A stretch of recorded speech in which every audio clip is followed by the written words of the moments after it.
हरे कृष्णा प्रभु जी। जैसा कि आप बता रहे थे वैष्णव अपराध के बारे में कि आपस में बदले की भावना से या कुछ भी, तो इसके बारे में जैसे हम कहते हैं ना कि वैष्णव अपराध, तो कुछ ऐसा होता है कि जैसे हमने कुछ किया, हम कुछ करते हैं, लेकिन हमारे बारे में कोई बोले ना, इसलिए भी वैष्णव अपराध का हम सहारा लेते हैं। वैष्णव अपराध हो जाएगा, बोलो मत, किसी को बोलो मत। ऐसी चीज एक महाभारत में घटना आती है कि जब द्रौपदी की सभा में साड़ी खींची जा रही थी तो बड़े बड़े महारथी वहां पे बैठे थे, लेकिन विकर्ण ने उसका विरोध किया कि ये जो गलत हो रहा है। विदुर जी थे, कृपाचार्य, द्रोणाचार्य, भीष्म पितामह, ये बड़े बड़े महारथी वहां बैठे थे, किसी ने कुछ नहीं बोला था, लेकिन विकर्ण ने बोला था कि ये जो हुआ है ये सही नहीं हुआ है। तो कर्ण ने भी यही एग्जाम्पल दिया कि देखो, आपको क्या लगता है कि ये बड़े बड़े भीष्म पितामह हैं, ये द्रोणाचार्य हैं, कृपाचार्य हैं, ये स्वयं धर्मराज युधिष्ठिर हैं, इन लोग को पता नहीं है, धर्म का ज्ञान आपको ज्यादा है, आप क्यों बोल रहे हो, चुप बैठो, ऐसा नहीं होना चाहिए। फिर बाद में विदुर जी ने उसका समर्थन किया कि नहीं, ये चीज सही है। तो कभी कभी ऐसा अक्सर ये चीजें होती हैं कि वैष्णव अपराध के नाम पे हम गलत चीजों को ढकने का प्रयास करते हैं। अरे तुम बोलोगे ना तो वैष्णव अपराध हो जाएगा, लेकिन अगर हम करते हैं तो उसमें वैष्णव अपराध नहीं होता है। तो एक तो पॉइंट प्रोज ये है। और दूसरी चीज आपने जो बोले कि जब कोई व्यक्ति भक्त बनता है, जैसे हम भक्त बनते हैं तो भगवान हमारा कंट्रोल अपने हाथ में ले लेते हैं। तो इसमें भी एक प्रश्न उठता है कि जब हम भक्त बने तब ना, जब हम अपना कंट्रोल भगवान के हाथ में देंगे ही नहीं तो भगवान क्यों हमारा कंट्रोल अपने हाथ में लेंगे। हम खुद का कंट्रोल खुद के हाथ में रखना चाहते हैं।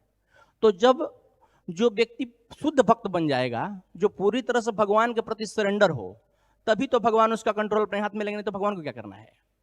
ठीक है। और तीसरी चीज जो लास्ट में आपने बोले कि गुरु की बात, तो ये तो बात मैं हमेशा कहता रहता हूं कि ये प्रवचन में तो सुनने में आता है, लेकिन जो दीक्षा गुरु का काम है झोली माला देने के बाद प्रभु जी वहीं पे खत्म हो जाता है, जिसके बारे में खाली प्रवचन में तो बात होती है, लेकिन आगे कुछ इसके ऊपर अप्लाई होता नहीं है अक्सर ये चीजें।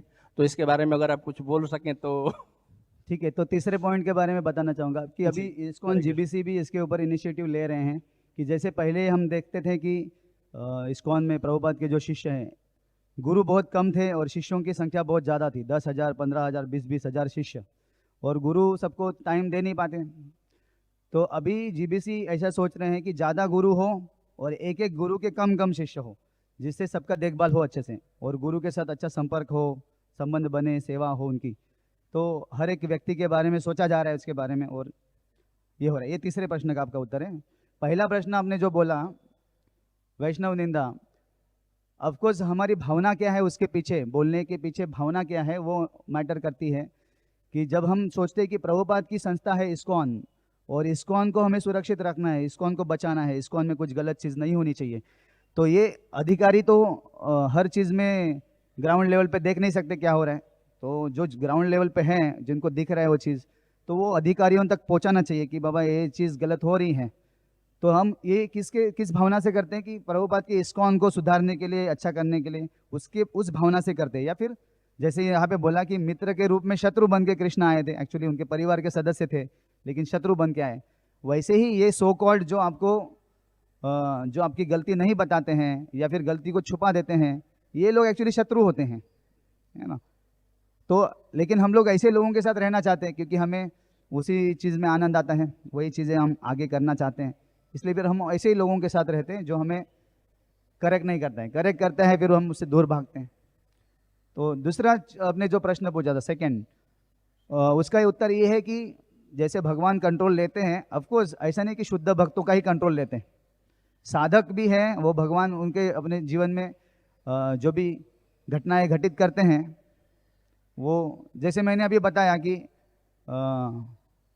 एक उदाहरण, जैसे और एक उदाहरण नारद मुनि का है। नारद मुनि को भगवान दर्शन देके चले गए, तभी तो वो शुद्ध भक्त नहीं थे, लेकिन उनको झलक दिखा के भगवान चले गए, जिससे उनको आगे प्रेरणा दी है कि मुझे प्राप्त करने के लिए और प्रयास करो, और प्रयास करो। तो उन्होंने उनके साथ कुछ डील की है। हर भक्त के साथ कुछ ना कुछ भगवान ऐसे आदान प्रदान करते ज़रूर हैं। उसके सिंसियरिटी के ऊपर डिपेंड करता है वो कितना सिंसियर है। अगर वो सिंसियर है आध्यात्मिक जीवन के लिए, तो भगवान उसका कंट्रोल लेते हैं, उसको मदद करते हैं, और उसको सुधारने के लिए उसके जीवन में सब प्रसंग रचते हैं भगवान, अगर सिंसियर है तो। वो शुद्ध भक्त होने की कोई ज़रूरत नहीं है। साधक को भी भगवान अपने उसका भी कंट्रोल अपने हाथ में लेते हैं।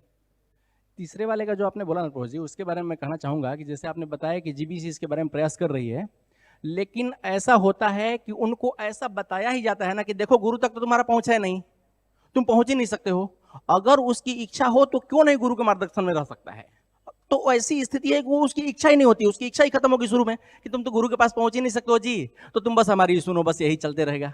लेकिन अगर वो सीरियस है, अगर वो गुरु के पास जाना चाहता है, क्योंकि हमने खुद ऐसा केस देखे हैं कि उस भक्त को गुरु के पास जाने की इच्छा थी, वो गुरु के पास गया है, लेकिन गुरु जी के असिस्टेंट को फोन करके मना गया है कि तुम इसको मिलने मत देना। ऐसे ये मैंने अपनी आंख में देखी बात बता रहा हूँ, अब एकदम फैक्ट चीज है। तो इस परिस्थिति में ये तो कहने की बातें हो गई, लेकिन ये वास्तविकता से बहुत दूर है प्रभु जी। और बैलेंस होना चाहिए उसमें कि जीबीसी एक है इस्कॉन, दूसरा है गुरु। जैसे आप इस्कॉन डिसाइबल कोर्स में सीखते हो कि जो शिष्य मंदिर में रहता है उसके दो कर्तव्य हैं, गुरु को भी उसको प्रसन्न करना है और जो इस्कॉन के अधिकारी हैं उनको भी प्रसन्न करना है, दोनों लोगों को। तो एक बाजू में हो जाएगा, अगर कोई व्यक्ति सिर्फ गुरु गुरु करेगा और इस्कॉन की सेवा में ध्यान नहीं देगा तो भी गलत है। और फिर इस्कॉन के लोग अगर उसको गुरु से दूर रखते हैं पर बस अपना सेवा में लगाते हैं तो भी वो गलत है। दोनों में बैलेंस होना चाहिए। ठीक है, हरे कृष्णा। मुझे लगता है कि समय हो गया है। और कुछ है तो आप बाद में पर्सनली बात करेंगे। नहीं, इधर लोग भी जानेंगे ना थोड़ा। हनुमान प्रभु को भी कुछ बोलना है, एक मिनट। समय हो गया है। हरे कृष्णा। आप पर्सनली बताइए बाद में।